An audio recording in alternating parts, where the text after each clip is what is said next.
Alors bonsoir tout le monde. Ce soir on va parler l'Ikouté Torah Parashat Kitetse et on a mis dans le titre comment peut-on réussir à faire pour transformer une malédiction en bénédiction. Comment réussir à faire ça? C'est pas quelque chose d'évident. On va voir que en fait c'est pas si compliqué. On va voir comment. En fait, d'abord à quel moment on voit qu'Hachem a fait ça pour la première fois?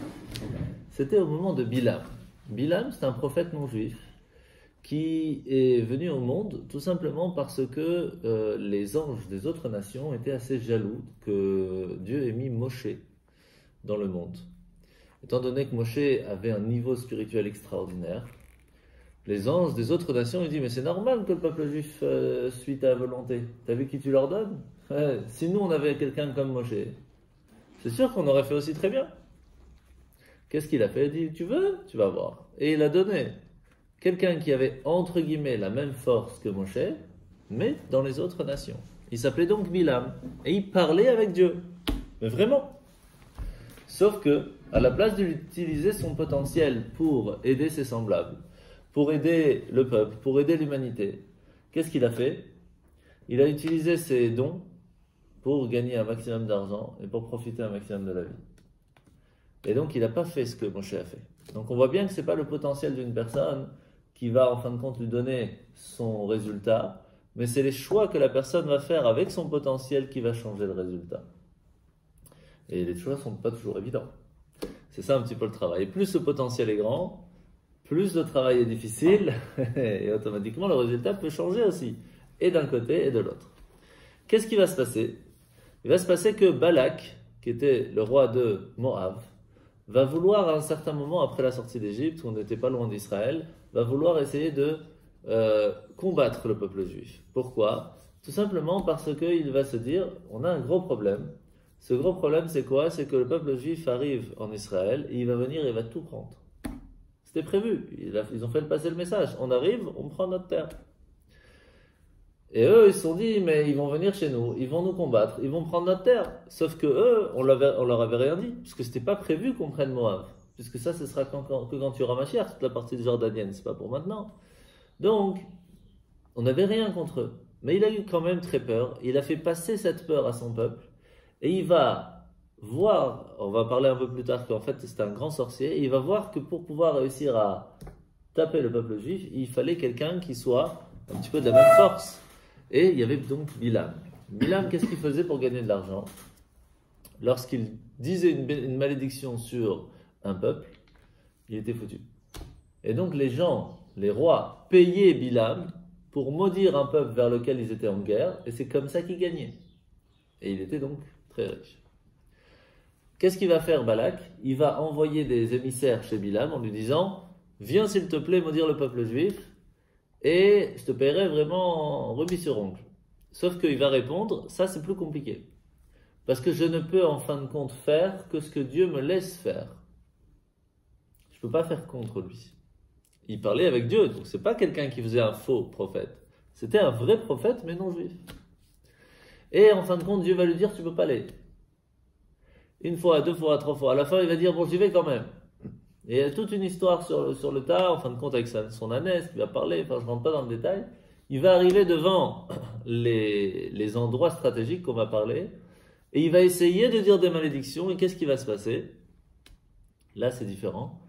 C'est écrit, Vayafor Hashem et klala le bracha, Dieu va transformer la malédiction en bénédiction, et tout ce qui va sortir de sa bouche va être des bénédictions.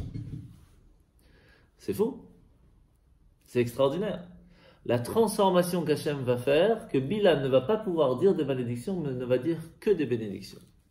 Et à ce moment-là, il y a une phrase qui est assez intéressante. D'abord, on voit c'est écrit Velo Shama. Il n'a pas voulu écouter. Dieu n'a pas voulu écouter Bilam. Il n'a pas voulu écouter. Alors, pourquoi il a besoin d'écouter? Qui c'est Bilam pour Dieu? Est-ce que Bilam avait sorti des paroles qui étaient tellement intéressantes qu'il fallait obligatoirement que Dieu l'écoute? Deuxième chose, c'est écrit qu'il a changé la malédiction en bénédiction. Mais c'est pas ce qui s'est passé. C'est pas comme si Bilam il a dit une malédiction et qu'en fait Dieu va envoyer une bénédiction à la place. Non.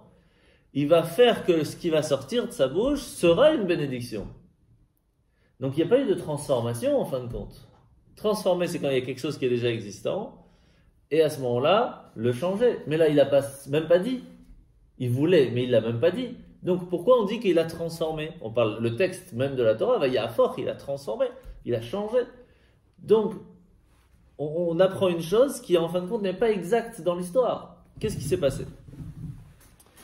D'abord, il faut essayer de comprendre qu'on est maintenant pendant le mois de Elul et qu'on sonne du shofar. Et qu'à Rosh Hashanah, encore plus précisément, on sonne du shofar. Et vous savez que la veille de Rosh Hashanah, on ne sonne pas du shofar.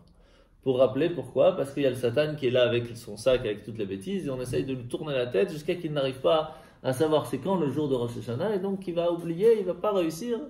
Et on va lui faire peur, et il va se dire quoi? Et ben non, ils sonnent plus déjà la veille, ça veut dire qu'ils sont prêts, ils n'ont plus besoin de demander pardon. Alors quoi, je vais amener le sac devant Dieu, et à chaque fois il va me dire ça, il a déjà demandé pardon ça, et ça, je vais me faire allumer, c'est pas possible. Donc, on lui tourne la tête. Pourquoi? Parce qu'il n'y a pas que des anges, il y a des gens, il y a plein de choses, plein de créatures dans le monde qui essayent toujours de trouver en nous des choses qui ne sont pas bien, et de les amener devant Dieu pour nous faire du mal. Ça, par exemple, la médisance, le lachon hara. Ou alors quelqu'un qui parle sur un autre, ou alors les anges même là-haut qui disent, t'as vu, lui il a fait ci, lui il a fait ça. Donc il y a tout le temps ce qu'on appelle en hébreu des mekatregim, des gens qui viennent, l'avocat du diable, qui essayent de nous embêter. On sonne du chauffard, le fait même de sonner le chauffard, ça leur tourne la tête et ils n'arrivent pas à faire ça. Comment s'appelle cette force de mekatreg, cette force d'avocat du diable qui essaye de nous embêter? On appelle ça la force de Bilam. Ça a le nom de cette personne qui a essayé de faire. Pourquoi?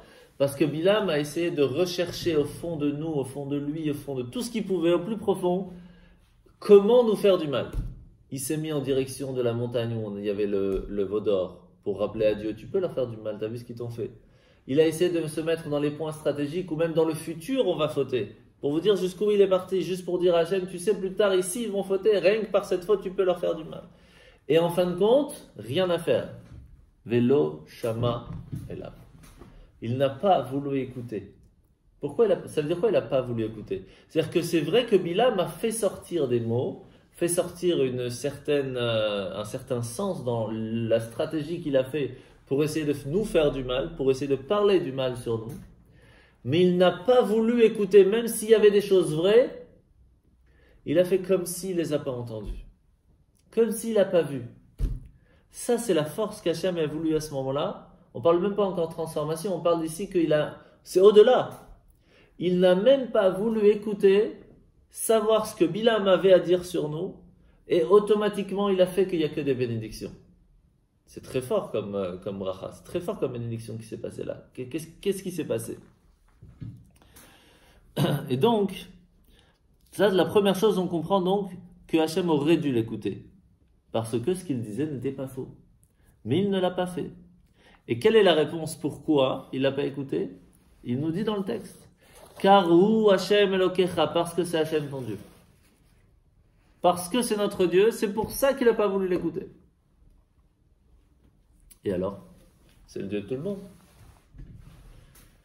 En fait, il nous a donné à l'intérieur de nous une partie de lui-même.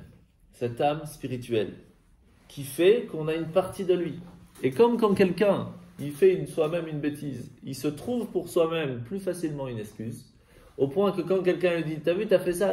Même pas je t'écoute, je sais très bien ce que je fais, j'ai pas besoin qu'on me dise. Et on se trouve par soi-même des excuses. Dieu, il dit à Bilam, tu veux me dire qu'est-ce que moi j'ai fait? Qu'est-ce que ma partie de moi dans le corps des Juifs ont fait? J'ai pas besoin de toi pour ça. Je sais très bien comment ça fonctionne. Je veux même pas t'écouter. J'ai des raisons. Je veux pas t'écouter. Ce qui fait qu'il n'a même pas pu parler, même s'il y avait des choses vraies. Il n'a même pas pu lui donner la possibilité de dire quelque chose. Alors on aurait bien voulu qu'aujourd'hui arrive le jour de Rosh Hashanah, qu'on ait cette force de pouvoir dire à Hachem, s'il te plaît, fais la même chose. Quand le Satan il arrive avec nos fautes, l'écoute pas, oublie.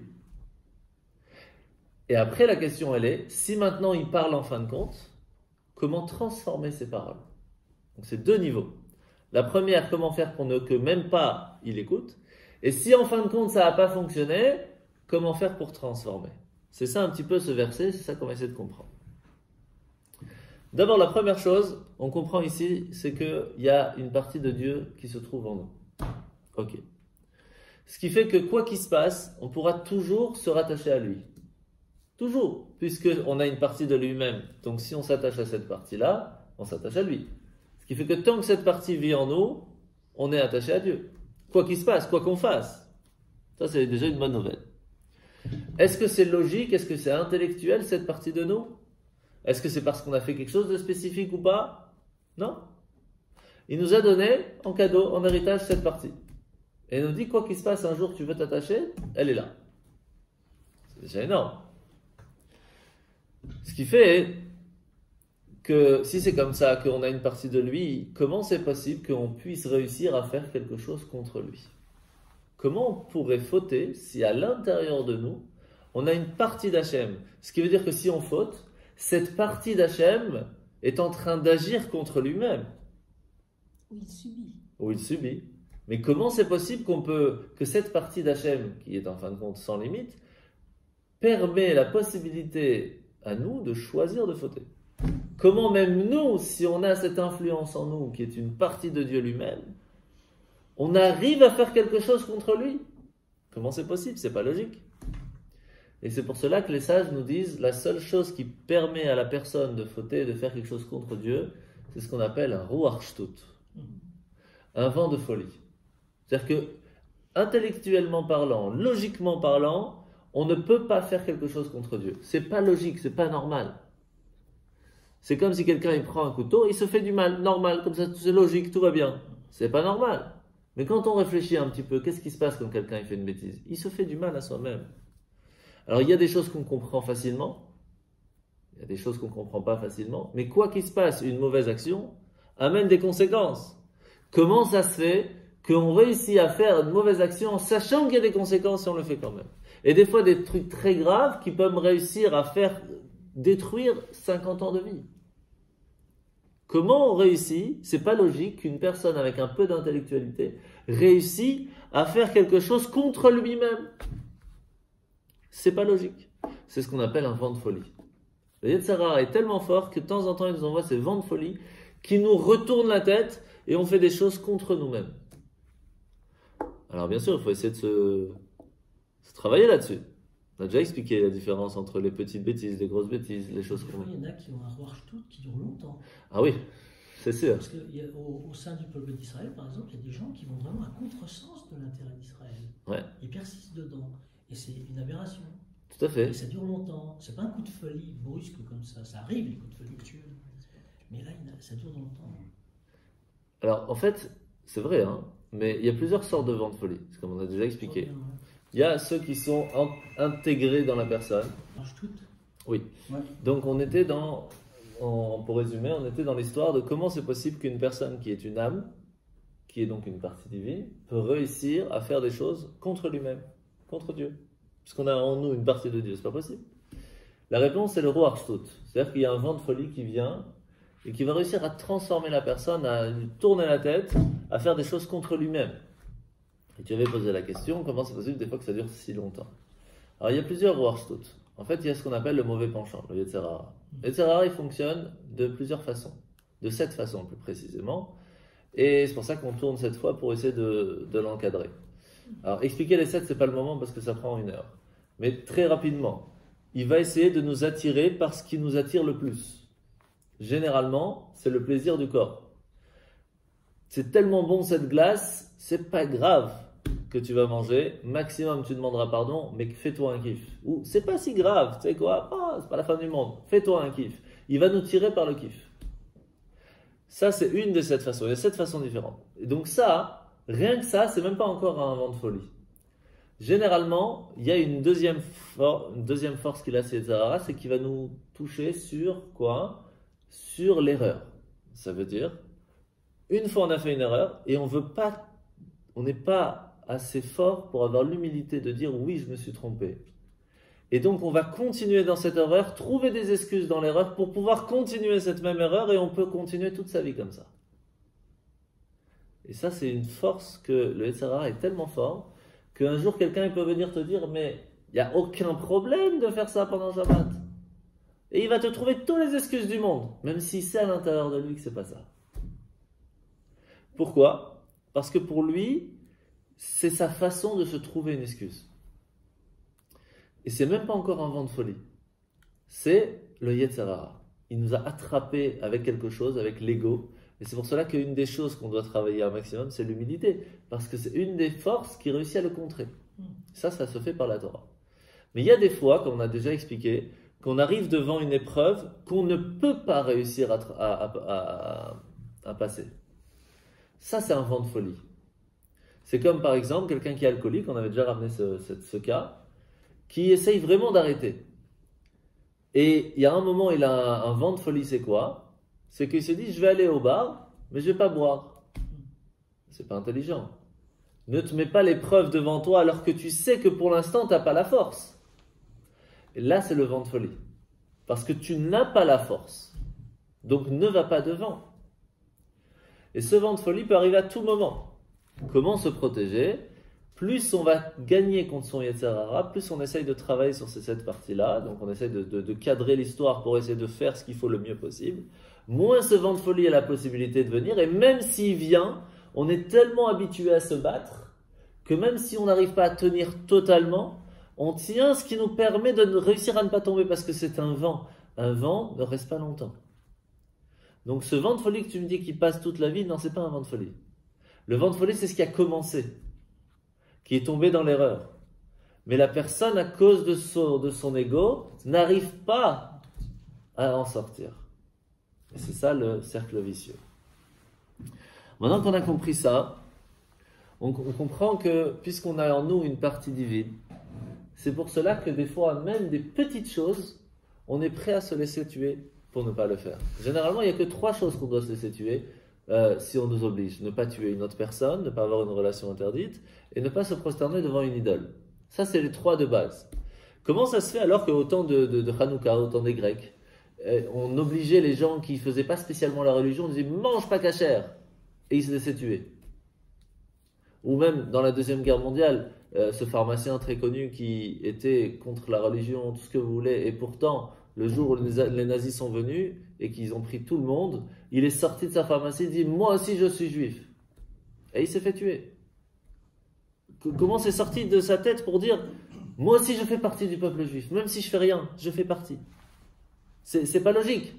Parce qu'à l'intérieur de nous, il y a ça. C'est comme à chaque fois en Israël, quand il y a des bombes qui tombent, et combien d'histoires il y a, ils sont dans les bunkers, et il y a une bombe qui tombe pas très loin, et tout le monde, religieux, pas religieux, avec kippa, sans kippa, ce que vous voulez, tout le monde ensemble, Shema Israël, Hashem Elokeinu, Hashem Echad. Makara. Tu te réveilles, ça fait 50 ans, tu n'as jamais ouvert un livre, tu n'es jamais venu à la Sina, tu n'as jamais mis les teufs, tu te réveilles, Shema Israël, Makara. C'est en nous.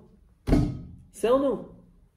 Donc on comprend qu'en fait, ici le travail n'est même pas de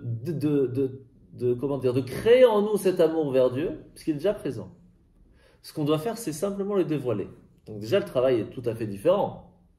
Quelqu'un, on lui dit à un enfant, tu as déjà appris ça, tu as déjà réussi à faire ce calcul. Maintenant, tu es fatigué, maintenant, tu n'as pas envie. Tout ce que tu as à faire, c'est pas de comprendre le calcul et d'apprendre quelque chose de nouveau. Tu l'as déjà fait. Juste, enlève tes blocages et fais-le. Tes blocages, ça peut être la télé, ça peut être les bandes dessinées, ça peut être tellement de choses autour. Tu les enlèves, tu réussis. Des fois, ça peut être le stress ou autre. Là, c'est la même chose. En nous, on a cette volonté, cet amour d'aller vers Dieu. Mais il y a des blocages. Ces blocages sont faits à cause de nos fautes. Et si on réussit à enlever ces blocages, ça se dévoile. Donc, ce n'est pas un si grand travail. Maintenant, comment on comprend ça? En fait, c'est marqué, on l'a déjà ramené souvent, c'est marqué cette phrase qui ner Hashem nishmat adam. La lumière d'Hashem, c'est l'âme de l'homme. Pourquoi on compare ça à la lumière, à la flamme? Parce que la flamme, elle monte tout le temps. C'est la même chose. En nous, on a cette flamme qui a tout le temps envie de s'approcher de Dieu. Tout le temps. Mais, bien sûr, si on ne laisse pas respirer la flamme, elle ne respire pas, elle s'éteint. Heureusement, chez nous, elle ne s'éteint pas, mais elle n'arrive pas. Ou alors, elle n'a même pas de quoi brûler. Elle n'a pas d'huile, il n'y a que la mèche. La mèche, elle dure un petit moment, après c'est fini. Donc, il faut lui donner de l'huile. Ça, on avait déjà parlé, ce sont les mitzvot, les bonnes actions. Et il faut lui donner de l'oxygène. Il faut essayer de ne pas mettre trop de choses qui ne sont pas bien autour, qui ne lui permettent pas de respirer et donc n'arrivent pas à brûler. Et donc, comment faire?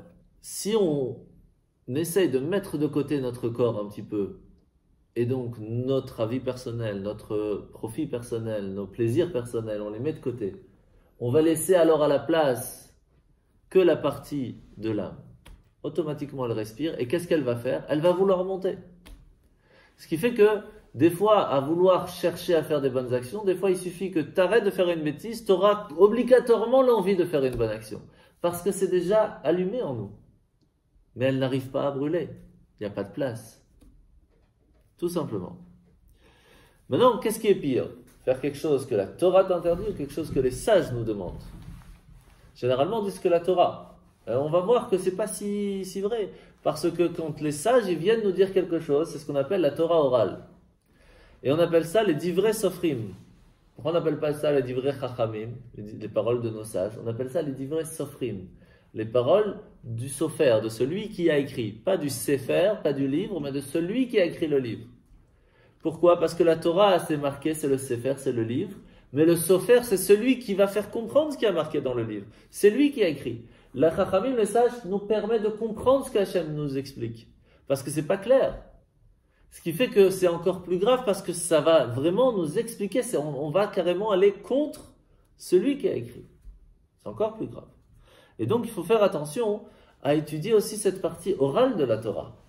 Et ça, c'est quoi? C'est toutes les parties des lois. C'est-à-dire connaître l'histoire, c'est déjà super. Mais aller voir les lois, les compréhensions des lois, de pourquoi on peut pas. Ça, c'est la partie qui va nous permettre de débloquer. Maintenant, on a dit que Dieu se trouve en nous. Ok. Comment s'appelle Dieu? Il y a plein de noms. Dieu en soi n'a pas de nom. Mais Dieu en règle générale, on dit c'est Yud, après il y a le He, après il y a le Vav, après il y a le He. On a déjà expliqué plusieurs fois, donc on ne va pas trop rentrer dans le détail. Mais c'est important de comprendre une chose de base. Sur le Yud, d'accord? Un Yud c'est quoi? C'est un carré. Il y a un pied à droite qui fait que c'est un Yud. Il y a un petit tag en haut, ce qu'on appelle un kotz, qui monte. Et il y a un petit à gauche qui descend. Le haut, celui du haut, c'est ce qu'on appelle le kotz de la chorma. Le kotz du Keter. C'est vraiment la couronne de Dieu, c'est de là que tout vient. Le Yud, c'est la chorma. C'est-à-dire quoi c'est la chorma? C'est la pointe de la compréhension des choses, la pointe de l'intelligence. Mais c'est qu'une pointe. C'est comme quand quelqu'un y réfléchit, il essaye de comprendre quelque chose, il dit j'ai compris, mais j'ai pas encore compris. J'ai compris, mais j'ai pas développé. Mais j'ai compris, j'ai chopé le truc, mais j'ai pas encore développé ça en moi. Et là, il faut pas le lâcher, parce que si on le lâche, c'est fini, il va le retrouver. Cette chorma, c'est cette pointe. Cette pointe, c'est le début, la base de tout.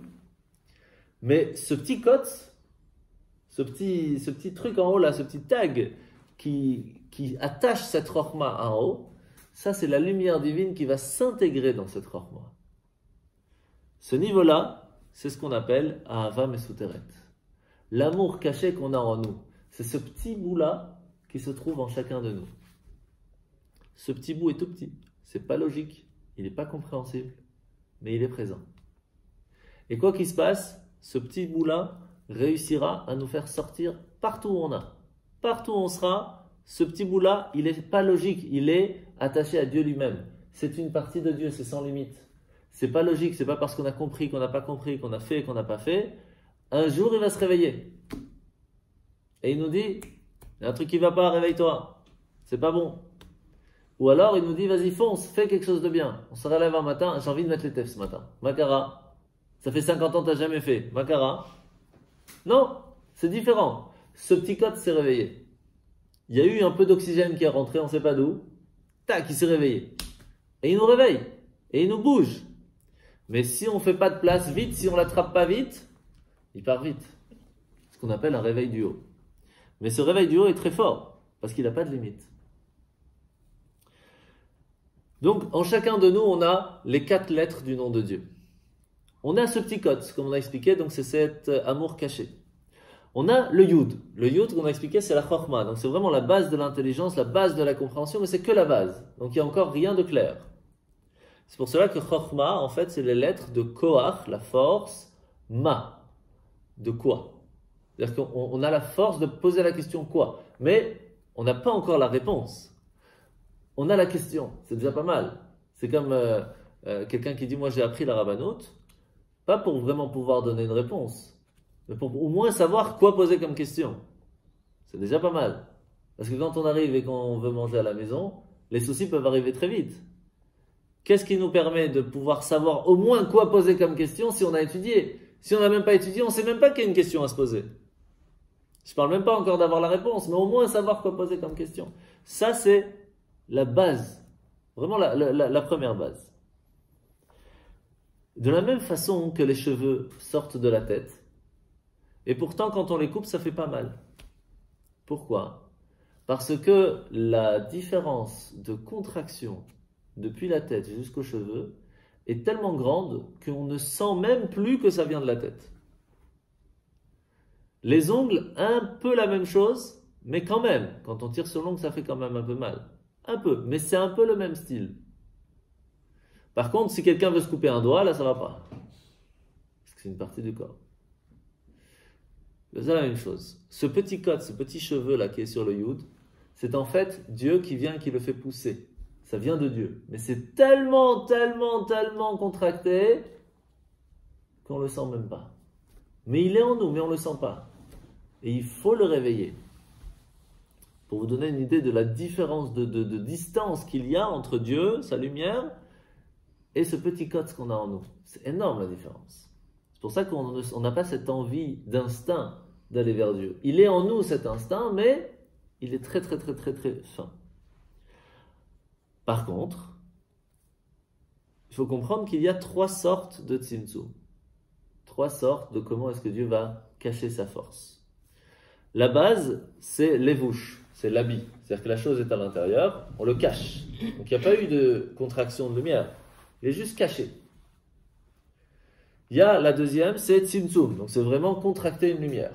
Mais il y a une autre qu'on appelle la midat adin. Donc c'est vraiment la contraction totale d'une chose.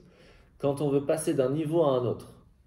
Par exemple, d'une lumière illimitée à une lumière limitée. Le niveau, ça n'a rien à voir.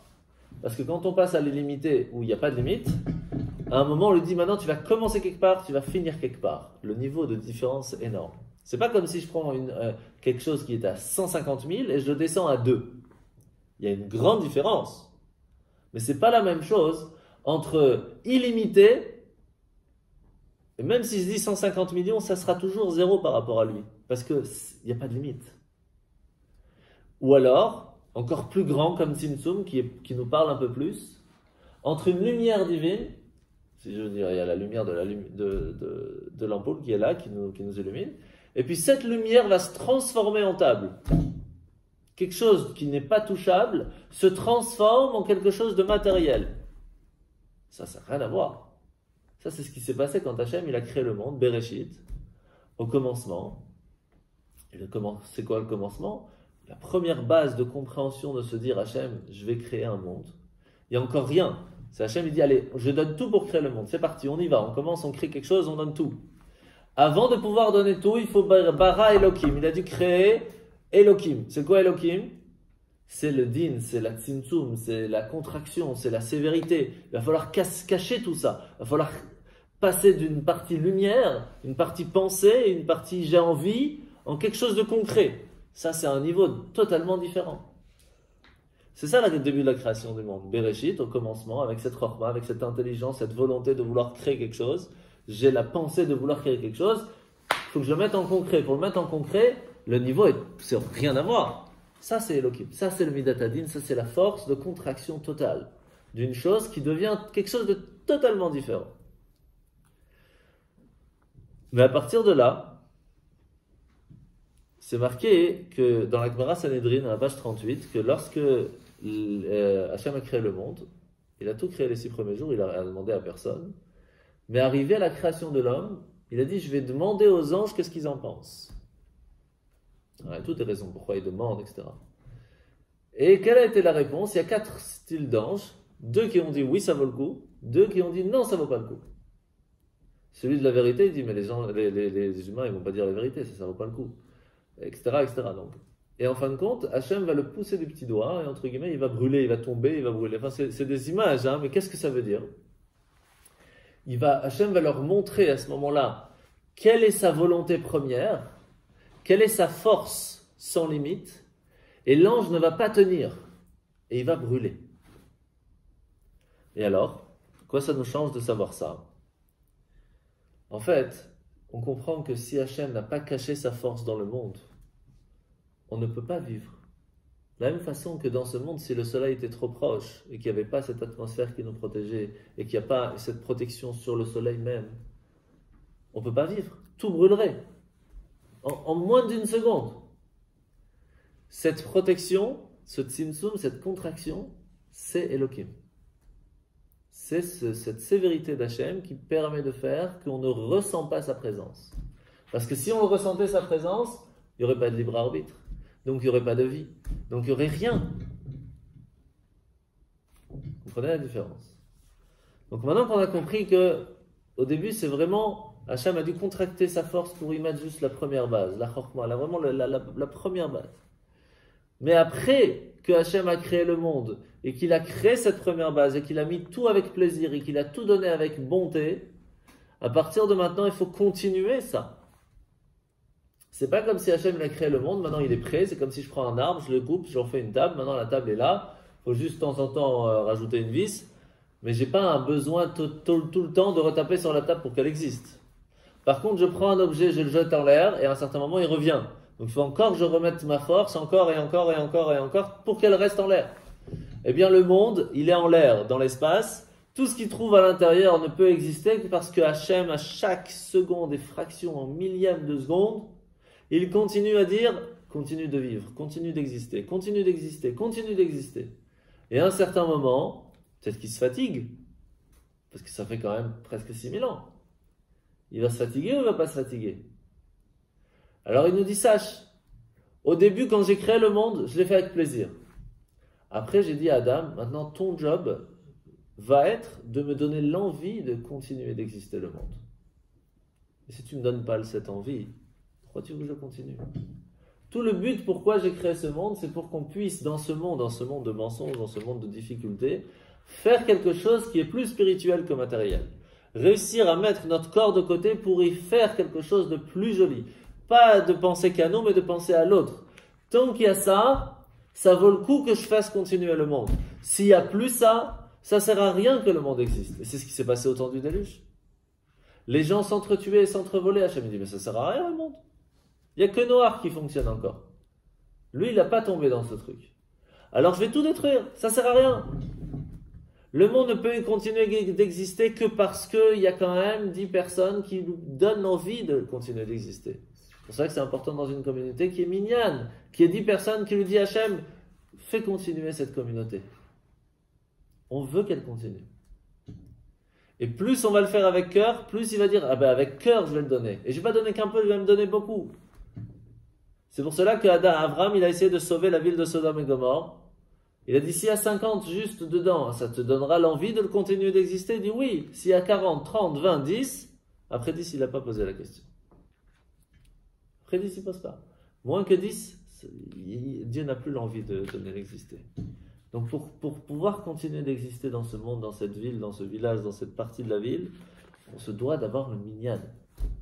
C'est hyper important. Faire partie du minyan, c'est dire je fais partie de ceux qui font laisser encore cette ville exister. Sinon, tsunami. Ce qui s'est passé au temps du déluge. Vous savez que le déluge ne s'est pas fait en un coup.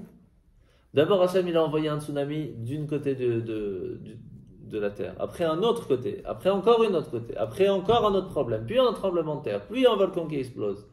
Et ils n'ont pas compris. C'était un message, mais arrêtez. Vous ne comprenez pas que j'en ai marre. Ils n'ont pas compris. Alors Hachem, au bout d'un moment, il a été obligé de tout détruire. Tout ce qui se passe dans le monde, ce ne sont que des messages. Il faut savoir les traduire, les crypter. Et c'est pour cela que la Chokhmah, cette partie de base d'Hachem qui a voulu créer le monde, on appelle ça aussi le Kadesh. Le Kadesh, c'est vraiment la partie sainte. Parce que quand quelqu'un il veut se rattacher à Dieu, qu'il veut être saint, c'est qu'il se rattache à la volonté première de Dieu. De créer un monde avec un certain but. C'est pour cela que dans la Téphiline, par exemple, il y a 4 parachiotes. 4 parties de la Torah. Pour les 4 noms de Dieu. Le premier, c'est quoi? Kadesh li kol bechor. Rends saint tout premier-né. Ça veut dire rattache tous les premiers-nés, donc c'est-à-dire toute personne qui a cette âme qui fait partie de Dieu, vers cette sainteté, vers cette partie de Chokhmah, vers cette première base. Et donc ça c'est la première partie. Mais on ne doit pas s'arrêter là. On ne peut pas s'arrêter à ça. Donc on a la deuxième. C'est quoi le He? C'est quoi un He? C'est un Yud qui s'est développé en Dalet. Vous voyez le Yud, on le met à l'envers, il y a un Dalet. C'est le développement. C'est la Bina, la compréhension de ce qu'on avait chopé comme étape. On avait trouvé le truc, on ne l'avait pas développé. Bina, c'est le développement. Autant Hachem, il avait développé cette volonté de vouloir créer le monde et il en a fait le ciel et la terre et tout ce qu'il y a dedans. Et donc il a mis tout son être pour pouvoir le faire. De la même façon, nous, quand on a chopé, compris quelque chose, on va le développer. Et dans le développement, il y a plusieurs niveaux. Pour cela qu'il y a ce troisième niveau qui s'appelle Da'at, la connaissance. Parce que quelqu'un peut très bien comprendre quelque chose et pourtant s'en fout. Comme je crois que c'était Aristote qui s'est fait choper en train de manger un animal vivant, donc il est en train d'arracher d'un animal vivant. Il dit, mais son élève lui dit, mais tu nous as appris la semaine dernière que c'était interdit, que c'était pas logique, que c'était pas quelque chose de bien. Il dit, oui, mais là maintenant je suis pas Aristote. C'est-à-dire que quand je suis en classe, je vous apprends ce que Aristote il dit, c'est une chose. C'est-à-dire que la compréhension, l'intellect, c'est une chose. Mais réussir à passer de l'intellect à l'acte, c'est un autre niveau. Ça c'est la connaissance. Réussir à faire que ce qu'on a compris, on va agir comme on a compris. On peut très bien sortir d'un cours où on a appris tout ce qu'il faut faire ou pas faire. On sort 2 secondes après, on fait l'inverse. Parce que la compréhension, elle était dans la tête, mais elle n'est pas arrivée au cœur. Et encore moins aux actes. Donc il y a plusieurs étapes. Et donc le He se doit d'arriver plus loin. Se doit d'arriver au Vav. Mais avant d'arriver au Vav, on va essayer de comprendre c'est quoi ce He. Pour donner une petite idée, il y a quand on arrive à Rosh Hashanah, Kippour, même de temps en temps dans les fêtes, dans Shabbat, pendant la semaine, on dit Em abanim smecha. Em abanim smecha, alléluia. Dans le Hallel par exemple. Ça veut dire quoi? Em, c'est la maman. Maman, c'est Bina, c'est le développement. En général, l'homme il a le tic, mais c'est la femme qui s'est développée, qui s'est arrangée, qui sait mettre en place. C'est la même chose. Em, c'est la maman, le Bina, Semecha, elle est joyeuse. Pourquoi? Parce que si on a compris quelque chose mais on ne l'a pas développé, on n'est pas encore joyeux. Ça n'arrive pas jusqu'au sentiment. Par contre, quand on a développé les choses, ça nous a touché au cœur, alors oui, on peut être joyeux. Ou triste, ça dépend le sentiment. Mais en tout cas, ça ne peut arriver au cœur, aux actes, aux sentiments, que si on a développé les choses. Quelqu'un qui te dit, ouais, moi j'ai foi en Dieu, il n'y a pas de problème. Il va peut-être pas du tout faire la Torah avec joie. Quelqu'un qui va étudier la Torah, qui va essayer de comprendre c'est quoi la Torah, il peut arriver à un niveau de joie, de crainte, d'amour. Pourquoi? Parce qu'il a compris les choses. Il a développé ça. Les deux sont importants. Le Yud, c'est quoi? C'est vraiment le bitoul. C'est-à-dire, je fais que parce que Dieu m'a demandé. C'est s'attacher à Dieu lui-même. C'est énorme. On a déjà expliqué, c'est le plus haut. Mais en fin de compte, si on veut réussir à arriver à ce qu'on fasse les choses avec kiff, avec simcha, avec joie, c'est seulement si on a compris. Parce que le sentiment ne peut venir que si on a compris les choses. Et des fois, on a ce sentiment de coup de foudre comme ça. Pour une chose, pour quelque chose qu'on a envie, etc. Mais c'est pas venu tout seul non plus. Il y a une certaine compréhension derrière. Que des fois on a développé, que des fois on n'a pas développé. Mais tout vient de la compréhension en fin de compte. Et plus on a compris les choses, plus ce coup de foudre reste.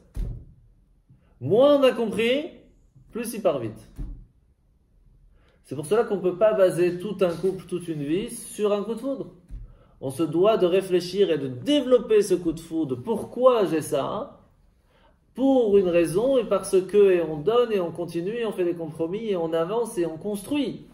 Et là, ça reste éternellement. Mais sinon, ça ne marche pas. Ça part, ça s'évapore. Parce qu'il n'y a pas de base. Et s'il n'y a pas de base, ça n'avance pas. C'est pour cela que pendant toute la première partie de la prière, ce qu'on appelle les psuke des Imra, on parle toujours du nom d'Hachem, mais on ne parle pas encore d'Hachem lui-même. Ishtabar Shimcha La'ad Malkenu. Comment il est extraordinaire ton nom.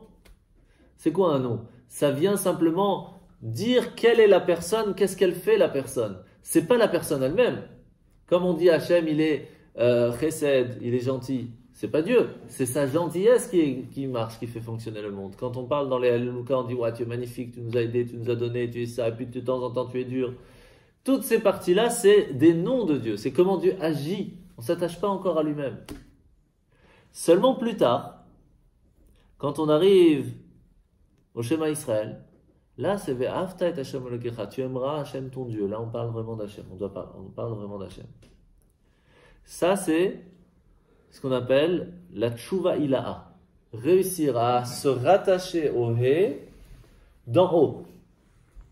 Tshuva Tataha, la petite Teshuva, c'est réussir à s'attacher au He, mais d'en bas. C'est de quoi d'en haut et d'en bas? Le He d'en haut, c'est le Yud, et puis après il y a le He. C'est le niveau de compréhension d'Hachem. Un niveau très haut. Le He d'en bas, c'est quoi? C'est le Yud Ke, Vav. Et là, il y a le He, le deuxième He d'Hachem. Celui-là, c'est juste la partie de j'ai fait, je fais pas, j'ai compris, je demande pardon. Ça va pas plus loin que ça. Donc, c'est pas le même niveau. Réussir à arriver à une Teshuvah chez Lema Lefanecha, arriver au pardon total devant Dieu. Devant Dieu, ça doit être devant lui. Comme dans la bénédiction du Kohen, Yaher Hashem Panav Elecha. Yaher Hashem Panav. On est devant son visage, on est devant lui. Ça, c'est réussir à s'attacher à Dieu lui-même. On est arrivé au Hoé, on s'est rattaché au Yud, on s'est rattaché au Kops, on s'est rattaché à Dieu. Ça, c'est une vraie Teshuvah. Alors, quelles sont les différences? Imaginons qu'on a réussi à faire la première base. Ça veut dire qu'on a réussi à se dire je suis totalement annulé à Dieu. Donc, on s'est attaché au Yud. J'ai compris qu'il y a Dieu, je fais ce qu'il me dit. C'est la base, la Chokma. J'ai compris. Je ne sais pas encore pourquoi, quand, comment. Je sais qu'il y a Dieu, je fais. C'est énorme. Puis on ne s'arrête pas là. On continue à la compréhension. On va étudier, on essaye de comprendre, etc. C'est le He. En fin de compte, ça ne suffit pas. Le but de la compréhension, c'est quoi? C'est qu'on agit différemment. Donc il faut que ce He arrive au Vav. Le Vav, c'est quoi? C'est la valeur numérique de 6. Et le Vav, il descend comme ça. Parce qu'il arrive et il va descendre dans tout le corps. C'est quoi les 6? Les 6 façons comment on peut se comporter, avec bonté, sévérité, les 6 midot. Vous savez, dans les sphirotes, les 6 midot. Le dernier He, ça c'est Malchut, ça c'est la royauté, c'est celui qui agit. Donc il y a la Torah, la compréhension, il y a le sentiment qu'on va y mettre, et puis il y a l'action. L'action, ça c'est vraiment le dernier. Qu'est-ce qui est le plus important? La semaine dernière, on avait posé la question, qu'est-ce qui est le plus important? Étudier la Torah ou faire l'action? Quelle était la fin? L'action. C'est pas ce qui était marqué. L'étude de la Torah qui amène à l'action. Oui, voilà. Ah oui. Parce que si on fait l'action sans avoir l'étude de la Torah, on n'est que le He. Mais le He, c'est pas un nom de Dieu. Le Vav He, c'est pas un nom de Dieu. He Vav He, c'est pas un nom de Dieu. Yud Ke Vav Ke, c'est un nom de Dieu. Quand est-ce qu'on s'attache à Dieu? Pas si on fait que agir. Pas que si on a le sentiment, quand on va dire moi j'aime Dieu, moi le kiff. Ou j'ai crainte. Non. Il faut ce Yud. Ce Yud, c'est la première base de Bitoul. De dire il y a Dieu, je dois l'écouter. Première base. Par ça, je vais l'aimer. Par ça, je vais l'étudier. Par ça, je vais apprendre la Torah. Comme j'ai appris la Torah, donc ça va dans le sentiment. Puisque ça va dans le sentiment, je vais dans l'action. Quand je fais mon action est attachée à la première base. Et là, on est bon. Donc maintenant on a compris, pour résumer, il ne reste pas longtemps, on a compris qu'Hachem, après tout ça, il nous a donné une partie de lui-même en nous. Cette partie, d'accord, ce sont les 4 niveaux. Yud, Ke, Vav, Ke. Ces 4 lettres ont pour fonction de réussir à nous attacher à lui. Grâce à qui? Grâce à quoi? À la Torah et au mitzvot. À l'étude et au commandement. Ça permet de quoi? De dire à Hachem, n'écoute pas Bilam. Pourquoi? Pourquoi tu ne vas pas écouter Bilam? C'est simple. Qu'est-ce qu'il fait Bilam? Il est en train de dire qu'on a fauté. C'est pas vrai, on a fait Teshuvah. Regarde la preuve. On est en train maintenant de tout faire pour apprendre, pour se ressentir et pour faire. Ce qui fait qu'on s'attache à toi et qu'on demande pardon. On fait Teshuv, revenir, He, Teshuv Ha, revenir vers toi, vers le He. Que ce soit le premier ou le deuxième, ça dépend à chacun à son niveau. Mais on revient vers toi. Donc là, qu'est-ce qu'il fait Hachem? Tu veux parler des fautes du peuple juif? Mais ils sont revenus déjà. Même pas je t'écoute. Ils ont fait Teshuvah le mois de Elul avant Rosh Hashanah, c'est quoi? La force de la Teshuvah. Ils sont venus, regarde, ils sont au cours, ils sont maintenant ici. Ils sont venus, ils sont à côté de moi, donc ça sert à rien de parler, je t'écoute pas. Pourquoi tu veux que je t'écoute? Il est à côté de moi. Mon fils, il vient de revenir à la maison, il me dit, papa, je suis là. Peut-être j'étais pas top avant, mais maintenant je suis là. Super, mon fils. Il y a quelqu'un qui tape à la porte, vous savez, votre fils, il a fait ça. Mais il est là, mon fils, je m'en fous de ce que tu me dis, il est là. Ça, c'est quand quelqu'un, il a fait tchouva. Sauf que qui a réussi à faire tchouva, surtout? C'est pas évident. Alors, comment faire? Maintenant, on a compris comment faire pour ne pas qu'Hachem, il écoute même. Même pas qu'il écoute. Mais si, maintenant, ça arrive, qu'on n'a pas réussi à bloquer que Hachem ne doit pas écouter. Et qu'il a écouté. Comment faire pour transformer ces paroles que Bilam va dire et qu'à la place de dire des malédictions, eh bien c'est une bénédiction qui va venir. Ça c'est une transformation. Ça c'est plus difficile. Comment faire? Alors regardez. Tout ce qu'on a dit jusqu'à maintenant, c'est toujours un travail à partir de nous-mêmes. Ça veut dire, nous, on va essayer de comprendre, nous, on va essayer d'aller et ressentir, nous, on va faire. C'est la Teshuvah, ça doit être de notre part. Nous, on doit ressentir la volonté de dire à Hachem, je veux revenir vers toi. Ça permet à Hachem de ne pas écouter. Et si on n'a pas fait ça, Hachem, il nous dit, Ki aefra Hachem elokecha. Pourquoi j'ai transformé sa parole de malédiction en bénédiction? Parce que je suis Hachem, ton Dieu, qui t'aime. Pas de raison. Parce que je t'aime. C'est énorme. Et comment on peut réveiller cet amour? C'est ça la question. Parce qu'en fait, un tzaddik par exemple, lui, il donne toute son âme, toute sa vie pour Dieu. D'accord? Tout le temps, il fait que bien. Qui est plus grand que le tzaddik? Le Baal Teshuvah. Celui qui demande pardon. Pourquoi? C'est possible ça? Quelqu'un qui a fauté, il va réussir à être mieux celui qui n'a jamais fauté de sa vie. C'est possible? Eh ben ouais. Pourquoi? Parce que quand on arrive au schéma Israël, on le voit tout de suite la différence. Qu'est-ce qu'on dit? On doit aimer son Dieu Bechol Levavecha avec tout son cœur. Donc c'est-à-dire que son bon penchant, mais aussi son mauvais penchant doit aimer Dieu, doit réussir à faire de bonnes actions. Son corps aussi doit avoir l'envie de faire de bonnes actions. C'est pas un niveau facile. Deuxième niveau, Bechol Nafshecha, donner toute son âme. Toute son âme, c'est pour Dieu. C'est tzaddik déjà, c'est le juste total. Et qu'est-ce qu'il y a après? Bechol Meodecha, c'est quoi alors? Qu'est-ce qu'il y a de mieux que toute son âme? De tout ce que tu as, tout ton potentiel, plus même que ton âme. Ça arrive ça, plus que son âme? Faut exagérer déjà, l'âme c'est pas facile, de plus que mon âme, je vais aller où je vais la trouver cette force? Comment on appelle la force de l'âme qui est plus haute qu'elle-même? Dans l'année, on a 3 niveaux de l'âme qui se réveillent tout le temps. Niveau de l'action, nefesh. C'est pour ça qu'on dit nafshecha, c'est-à-dire qu'on a fait tout ce qu'il fallait. On a la partie de ruach, c'est les sentiments. On a la partie neshama, que généralement on utilise pour parler de l'âme, parce que c'est la partie intellectuelle, c'est-à-dire qu'une personne, pas seulement elle fait les bonnes actions, pas seulement elle a le sentiment d'aider les autres, mais en plus elle étudie la Torah. Le tzaddik, au top, toute son âme. Et puis il y a celui qui va faire chaya yechida. Ah, ça c'est 2 niveaux qui ne sont pas tout le temps utilisés. Le premier, c'est chaya. Chaya, c'est un petit peu cette vitalité, qui est au-delà de la limite de la logique. J'ai pas envie, c'est pas logique maintenant de faire ça, et je fais quand même. C'est pas logique que je travaille pas Shabbat et que je gagne autant, si ce n'est plus. C'est pas logique et je le fais quand même. Jusqu'à maintenant, je n'avais pas réussi. Je vais aller au-delà de ma logique. Je vais écouter la logique divine. Je ne comprends pas pourquoi. Je vais au-delà de ma logique. Je suis fatigué, mon corps me dit tu dois rester dormir. Je vais quand même au cours. Je vais quand même à la Sina. Au-delà de la logique. Sauf que le tzaddik ne va pas utiliser cette force. Parce qu'il n'a pas le mauvais penchant qui lui dit vas-y, ne fais pas. Mais celui qui fait des bêtises, il a la possibilité d'utiliser cette force, qui est plus forte encore que celle du tzaddik. Parce que qu'est-ce qu'il va faire? Il va utiliser cette épreuve, cette difficulté, et il va la transformer en force, en tremplin pour faire quelque chose d'encore plus grand. Ce qui fait que quand nous, on transforme notre obscurité en lumière, eh bien Hachem transforme les malédictions et les punitions qu'on devait recevoir en bénédictions.